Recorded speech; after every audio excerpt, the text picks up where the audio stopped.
নেতৃত্বের প্রত্যাশা করা যাবে না। ছাত্র সেনা চট্টগ্রাম দক্ষিণ জেলা জুলাই স্মৃতি সারণ ও ডিটিসি 2025 সম্পন্ন।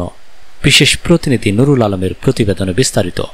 20 আগস্ট বুধবার সকাল 9টা থেকে চট্টগ্রাম নগরীর লালদিঘি এলাকায় চট্টগ্রাম জেলা পরিষদ মিলনায়তনে বাংলাদেশ ইসলামী ছাত্র সেনা চট্টগ্রাম দক্ষিণ জেলার ডিস্ট্রিক্ট ট্রেনিং ক্যাম্প ডিটিসি 2025 অনুষ্ঠিত হয়।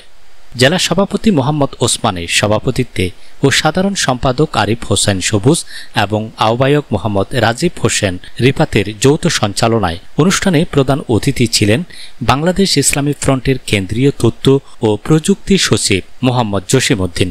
উদ্বোধক ছিলেন কেন্দ্রীয় শ্রম ও কৃষি বিষয়ক সচিব এম মহিউল আলম চৌধুরী। প্রশিক্ষক হিসেবে উপস্থিত ছিলেন যুব সেনার সভাপতি যুবনেতা অধ্যক্ষ আক্তার হোসেন চৌধুরী এবং ইসলামী ফ্রন্টের সহ প্রকাশনা সচিব মাওলানা নুরুল্লাহ রায়হান খান কাদেরী। প্রধান বক্তা ছিলেন ছাত্র সেনার কেন্দ্রীয় সভাপতি ছাত্রনেতা মোহাম্মদ আনোয়ার হোসাইন এবং বিশেষ বক্তা হিসেবে বক্তব্য রাখেন ছাত্র সেনার কেন্দ্রীয় সহসভাপতি ছাত্রনেতা আজাদ হোসাইন।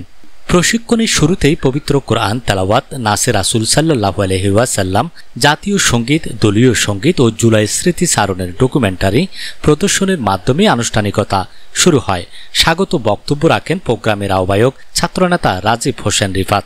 প্রশিক্ষক যুবনেতা আক্তার হোসেন চৌধুরী বলেন, নৈতিক, বুদ্ধিভিত্তিক ও বিজ্ঞান নির্ভর শিক্ষা জাতির উন্নতির পথ সুগম করে, আর আনুগত্যশীল কর্মী পারে একটি দলকে সুসংগঠিতভাবে পরিচালিত করতে। মাওলানা নুরুল্লাহ রায়হান খান বলেন, প্রশিক্ষণের মাধ্যমে সাংগঠনিক জ্ঞান অর্জন করে ছাত্র জীবন থেকেই সুশৃঙ্খল জীবন গঠন জরুরি, পাশাপাশি দলীয় কর্মসূচি বাস্তবায়নে ঐক্যবদ্ধ থাকা অপরিহার্য। প্রধান অতিথি মোহাম্মদ জসিম উদ্দিন বলেন, জুলাই আন্দোলনে বাংলাদেশ ইসলামী ফ্রন্টের নির্দেশে বাংলাদেশ ইসলামী ছাত্র সেনা সরাসরি অংশগ্রহণ করেছিল। অনেকেই আহত ও কারাবরণ করেছেন, যা ইতিহাসের অংশ।